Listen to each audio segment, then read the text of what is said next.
अस्सलाम वालेकुम दोस्तों, लिक्विड फास्फोरस का जो प्रोडक्ट है ये आपके सामने मौजूद है।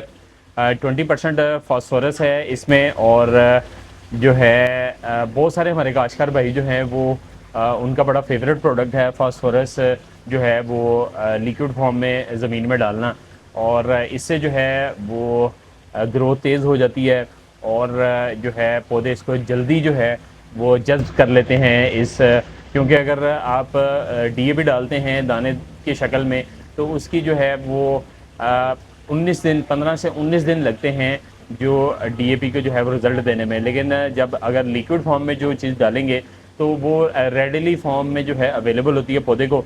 तो ये प्रोडक्ट है जी आपका सामने पल्फॉस इसका ब्रांड नेम है और बंटी एग्रो केमिकल का ये प्रोडक्ट है और 20 लीटर की जो है ये पैकिंग के अंदर है। और इसकी डोज की बात करें तो मुख्तलिफ कंपनियां हैं वो 5 लीटर के हिसाब से डलवा रही हैं, कोई 10 लीटर के हिसाब से डलवा रही हैं। लेकिन अगर आपने कोई भी दूसरी खाद अगर नहीं डालनी तो इसकी 20 लीटर की डोज ही ज़्यादा अच्छा रिज़ल्ट जो है वो देती है।